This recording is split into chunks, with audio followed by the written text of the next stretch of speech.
Salut à tous, comment vous allez? J'espère que vous allez tous bien et bienvenue sur la page de JB295. On est sur les autres réseaux sociaux, tuto JB2. Alors les gars, franchement, j'ai pas le mot, je suis de retour, mais vous savez, il y a des trucs que je dois encore gérer. Mais ne vous en faites pas, je suis de retour les gars. Comme l'équipe, la dernière fois, il y a 3 jours, ils ont mis ça pour moi. Merci à vous les gars. Le message, vous l'avez bien lu, etc. Donc je suppose que voilà, tout le monde est d'accord. Donc merci encore une fois, merci énormément.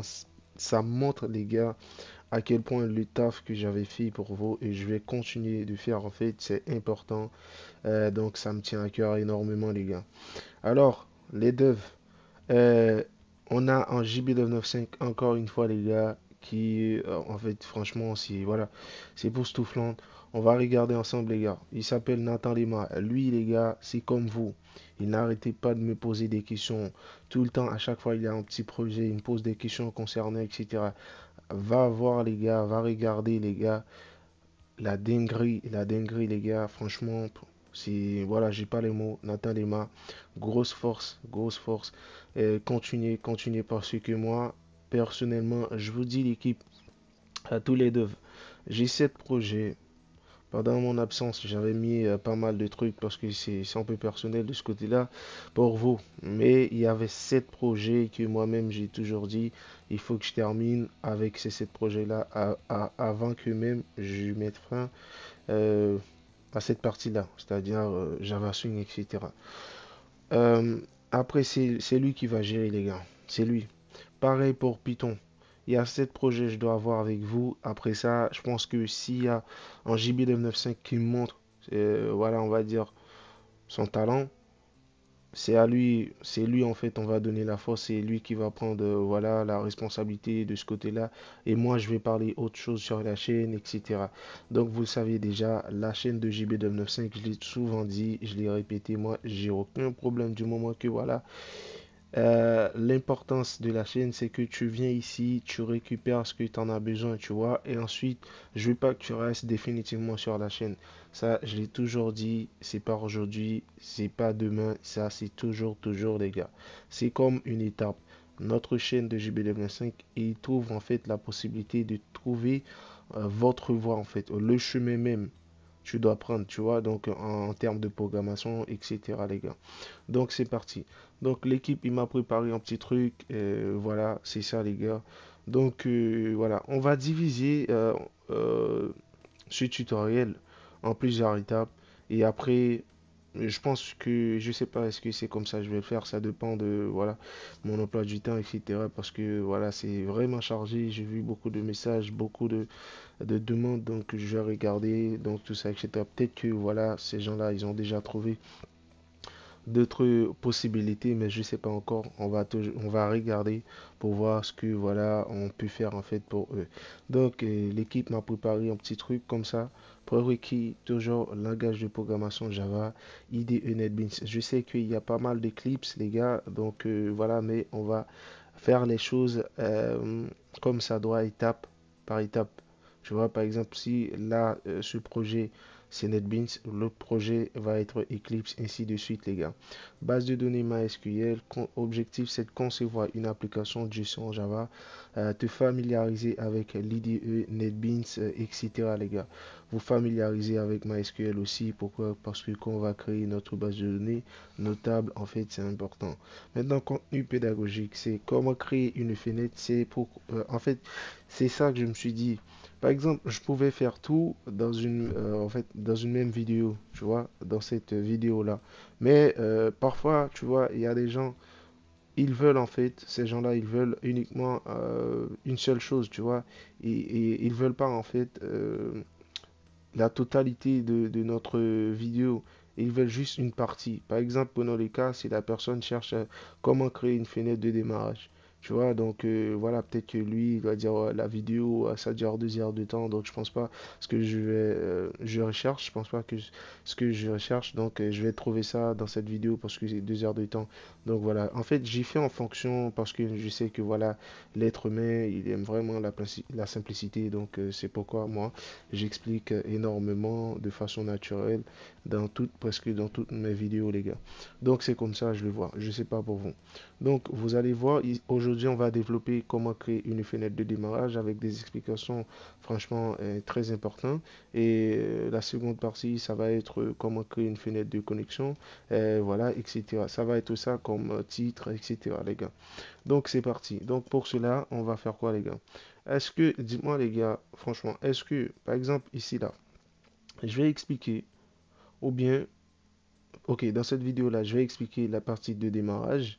Et puis dans les commentaires, je veux savoir dans les commentaires, est-ce que c'est mieux d'expliquer et vous allez faire ça chez vous avec à l'aide de mes explications, ou du moins pendant que j'explique, je fais en même temps.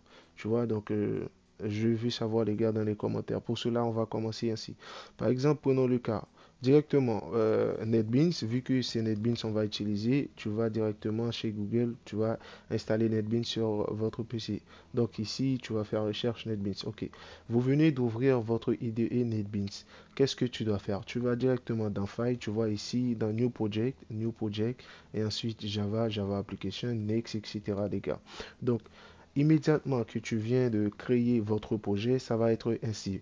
Mais la classe de démarrer, la classe de login, la classe de menu principal, la classe de, ok, notre image marche, etc. Je sais pas.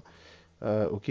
En fait, ces classes-là, avec l'image que vous voyez devant vous, ouais, exactement.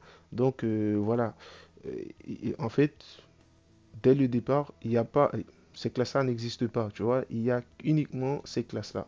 Et ces classes-là, il existe, c'est parce que on avait croché, excuse-moi, je vais vous montrer, on avait croché la case que vous voyez ici. Create main class, tu vois. C'est pour cela ces classes existent. Donc, en gros, c'est pour ça. Maintenant, ici, là, c'est parfait.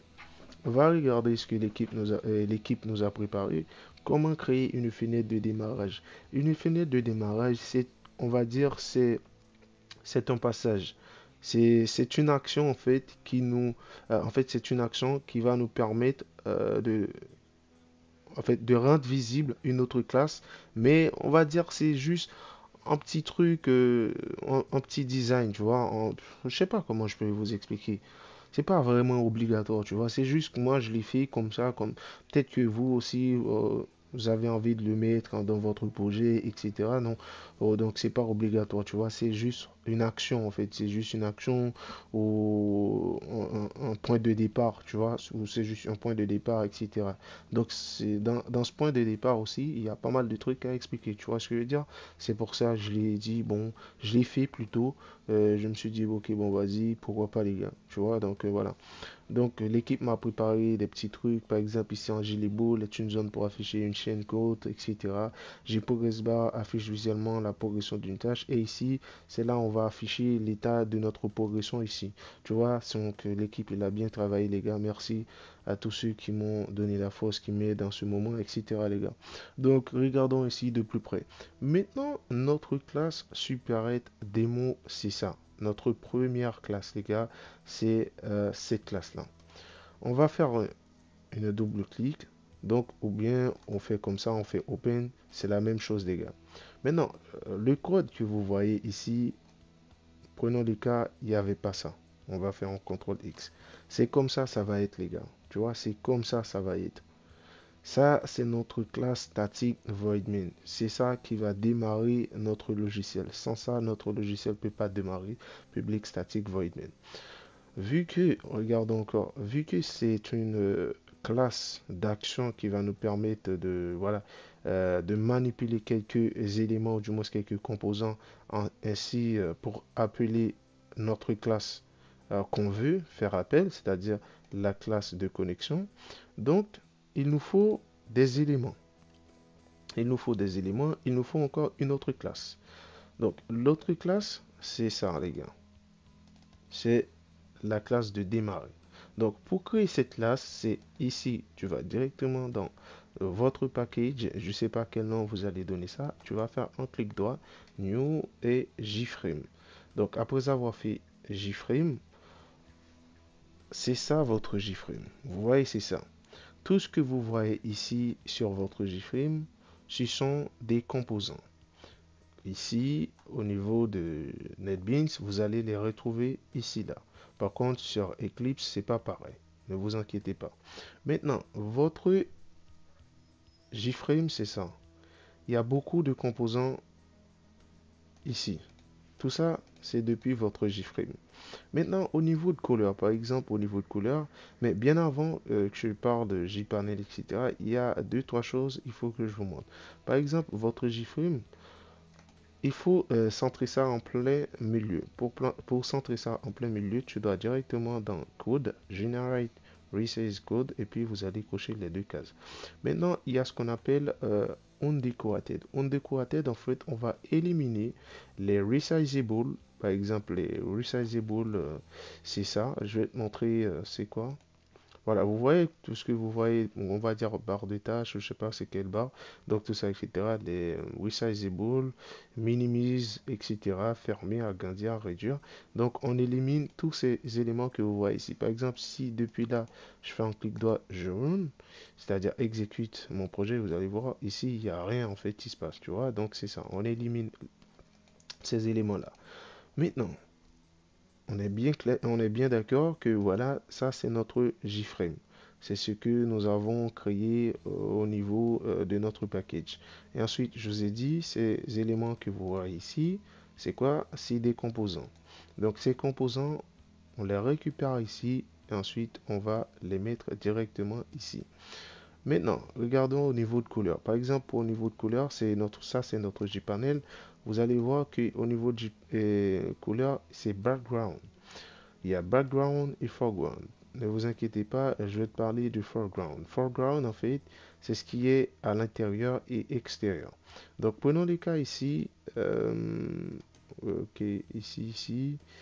Si on veut utiliser notre foreground, par exemple, ici, notre foreground, c'est cette couleur-là, et background, c'est cette couleur-là. Si, par exemple, sur un label, si tu cliques sur opaque, vous allez voir que voilà, ça change. Vous voyez, c'est ça, tu vois. Donc voilà, c'est juste que voilà, je voulais vous montrer comment ça fonctionne. Donc si vous cliquez, si vous décrochez ça, donc vous allez voir. Donc parfait. Je pense que voilà, ces explications, c'est important aussi. Maintenant, il y a deux éléments très importants au niveau de notre classe de démarrage.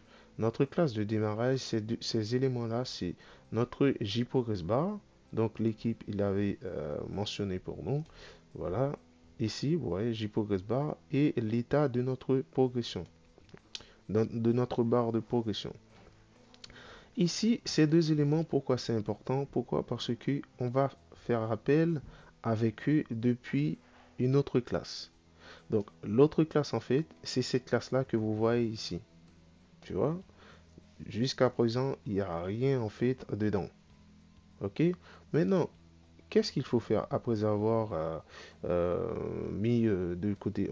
Après, c'est ici, n'oubliez pas, c'est ici. Par exemple, notre JProgressBar, c'est ça. Vous allez faire ça comme ça. Vous allez draguer ça et vous le mettez directement sur votre JPanel, ainsi de suite. Maintenant, qu'est-ce que tu dois faire? Tu vas faire un contrôle sur les deux, sur votre JProgressBar et votre label. Vous allez faire un clic droit, vous allez directement dans Properties.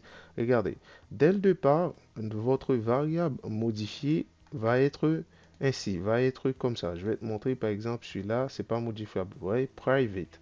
Maintenant, vu qu'on va faire appel avec ces deux éléments qui sont très importants pour nous, donc on va faire un clic droit Properties, vous allez dans Code, vous allez cliquer ici comme ça, vous allez prendre public et statique. Vous allez cliquer sur public et ensuite statique, ok, parfait. Après avoir terminé avec ces deux éléments-là, qu'est-ce que tu dois faire? Tu reviens directement dans votre première classe que tu avais créée, ou du moins ce que l'ordinateur, non, plutôt notre IDE avait créé pour nous, automatiquement. C'était SuperEdge Demo. Maintenant, on va past, c'est-à-dire ce qu'on avait coupé, etc. ici. Maintenant, regarde de plus près. On dit quoi? on dit notre classe de démarrer, on veut que tu sois visible. Maintenant, vous allez voir, si je fais un clic droit, par exemple, si j'élimine, ou du moins si je fais un cut, j'ai fait ça comme ça, vous allez voir que ça passe correctement. Tu vois, on dit que à notre classe de démarrer, on veut que tu sois visible. Tu vois, jusqu'à présent, il n'y a rien et tout, etc. T'as vu? C'est normal. Maintenant, regarde, on va past, voilà, on va nettoyer, on va rendre ça ok, parfait. Qu'est-ce qui se passe? Cette C'est une classe, plutôt c'est, bon, comment je peux expliquer ça? Attendez les gars, c'est comment créer une fenêtre de démarrage. C'est une classe en fait, c'est une classe d'action. En gros, comme je l'avais expliqué, c'est pas obligatoire, c'est juste que voilà, donc peut-être que tu dis, bon, j'aimerais bien mettre un petit truc pareil dans mon projet, etc. Tu vois, donc voilà. Maintenant, qu'est-ce qui se passe? On, on a déclaré un entier i. Cet entier-là, pourquoi on ne l'a pas déclaré depuis notre boucle for? Pourquoi? Parce que ce même entier, en fait, on va lui poser des conditions. On va lui imposer des conditions. Et ces conditions, en fait, ça va être du moment que ta valeur est égale à 100, tu dois dire à super de mots, qui est notre première classe, de se disposer et ensuite de faire appel à notre nouvelle classe qui va être notre classe de login. Par exemple, notre classe de login, ça va être ça dans la seconde dans la prochaine vidéo. Tu vois, c'est ça. Donc en gros, c'est ça. Je réexplique encore. On doit déclarer une variable. Cette variable, c'est de type entier. Pourquoi c'est de type entier? Parce que c'est de 0, etc. C'est voilà, c'est compter, on va compter. Mais pourquoi on l'a déclaré ainsi? Pourquoi on ne l'a pas déclaré à l'intérieur même de notre boucle?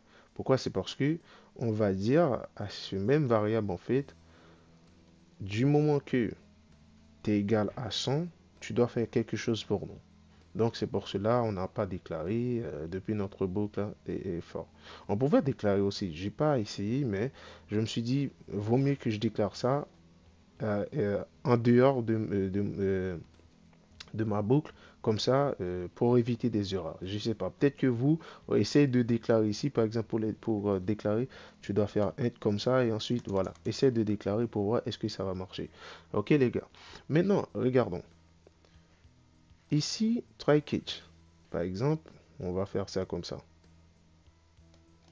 Vous voyez, on vient de déclarer notre variable. Voilà, ça c'est notre variable. Et ensuite, on va faire un try catch. Notre try catch, ça va être ça. Donc voilà. Try catch, pourquoi on utilise try catch ici? Try catch, on l'utilise en fait, c'est pour nous dire s'il y a une erreur quelque part, dis-nous où se trouve exactement l'erreur. Tu vois, c'est important. Donc maintenant, le code qui est très important, c'est ça. Regardons les gars plus près. Une boucle, pourquoi une boucle dans ce programme-là? Ce boucle-là, en fait, va nous permettre de chercher l'élément essentiel que nous voulions. L'élément essentiel que nous voulions, c'est notre condition. I est égal à 0. Supposons, ça c'est un petit mathématique logique, un petit math logique. Supposons I égale à 0. I, du moment que I est toujours inférieur par rapport à 101, continue à avancer. Maintenant, pour que I continue à avancer, il faut un petit moteur de démarrage.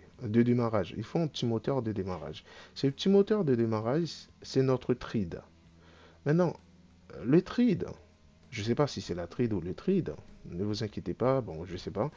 Le trade que nous utilisons, que voilà, on a utilisé dans ce programme-là, vous allez voir on a dit à ce même trade en fait, sleep 50. Cela veut dire quoi? Si tu vas faire une recherche concernant trade en Java, on va te donner beaucoup de définitions, etc. Tu connais. Mais par contre, vous connaissez JB2005, c'est pour cela que vous l'aimez autant. Je vais t'expliquer de façon naturelle, comme ça, vous allez être bien, bien, bien dans le mood en fait, dans le mood. Tu vois? Donc voilà. Si on va rester sur les définitions que tu vas trouver sur les réseaux, vous allez voir, on va dire un trade en Java est un objet qui doit étendre la classe trade. Là déjà, en sachant que vous ne savez pas coder, là, vous êtes perdu, hein. Ben oui, ben oui. Ne vous inquiétez pas, on va gérer ça d'une autre manière, une autre façon. Notre trade là, dis-toi, c'est l'accélérateur. Tu vois, c'est l'accélérateur. Là, tu dis, ah, mais attends, ouais, tu nous dis, voilà, c'est un petit moteur, etc. Mais tu nous parles d'accélérateur. Si, c'est un petit accélérateur, voilà, de démarrage qui va te permettre, en fait, vu que, voilà, on veut compter, en même temps, on veut donner, c'est-à-dire à l'intérieur même, il y a des conditions. Donc, il faut un petit moteur de démarrage pour savoir est-ce que notre application, on veut que, ou non, c'est pas, notre compteur, par exemple, ici, on va compter, hein, n'oubliez pas, c'est compter, on va compter, les gars.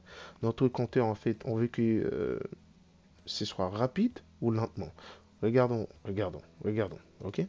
Par exemple, on va dire 1000, 1150. Vous allez voir, si on exécute notre projet, vous allez voir. Ouais, vous voyez? Lentement. Vous voyez? Donc ça, on veut pas. Tu vois? C'est pour cela que j'ai choisi 50. T'as vu? C'est juste un petit moteur, on va dire. Donc, je sais pas comment je peux vous expliquer. C'est juste une partie. Non, c'est pas une partie. Je veux vraiment que vous compreniez en fait le trade. Le trade, on va dire, c'est déjà en Java, c'est un objet qui étend sur la classe trade. Mais l'explication, j'ai envie de vous donner. Prenons les cas, une voiture. Une voiture, en fait, on a la clé de démarrage. Mais le problème, après avoir démarré votre voiture, elle reste sur place. Vous voyez ce que je veux dire? Donc, je dois passer les vitesses et ensuite, pour accélérer, on va dire chaque, on va dire chaque nombre, ou du moins qu'on utilise ici, si, on va dire c'est les vitesses en fait. Tu vois, c'est les vitesses. Donc, en gros, si on dit 20, vitesse de 20, vous allez voir, ça va être plus rapide. Tu vois, c'est un truc comme ça, vous pouvez utiliser, par exemple, quand vous allez faire des jeux, etc. Si vous voulez que, voilà, votre ennemi soit rapide, etc. Ouais, ce que je veux dire, c'est un petit truc comme ça. J'espère que tout le monde est assez clair sur ce point-là. Donc, voilà. Maintenant, on utilise notre trade. Pourquoi? Parce que ici, on veut compter. Donc, voilà. Vous rappelez que je vous avais parlé ces deux éléments que vous devriez mettre en public. Donc, les voici. Vous allez voir ici, notre variable name, c'est JP, et notre label LBL bar, voilà, c'est ça, c'est le label que vous voyez ici. Regardons ici, on fait appel avec eux, on dit que JP, cette valeur, la valeur I. Vous voyez, avancé, donc c'est compté, donc tu vas afficher la valeur I depuis notre progress bar. Donc ici, on le voit pas. On le voit pas quand on démarre notre application. Ici, on le voit pas en fait, tu vois. Ici, on le voit pas. C'est juste que vous voyez que voilà, c'est comme ça remplit, etc. Mais c'est ça en fait. C'est ça, on dit, c'est ça en fait, cette valeur I. Vous voyez ici. Maintenant, LBL bar, cet texte, donc va afficher du moment que I commence à compter,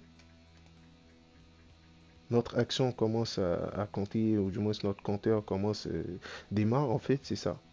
Vous voyez, ça affiche LBL bar, ça affiche les valeurs. Tu vois? Par exemple, si on veut voir un 2 ainsi de suite, au lieu de faire tout ça, par exemple, on peut dire à 500, pourquoi pas. Donc, vous allez voir, ça peut démarrer de 0, 0, 1, 2, 3, 4, 5, 6, ainsi de suite, tu vois.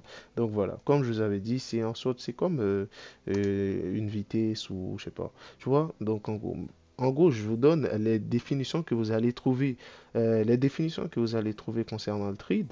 Donc si on va dire c'est un objet, en Java c'est un objet qui doit étendre la classe et trade, etc. Là déjà, vous êtes perdus les gars.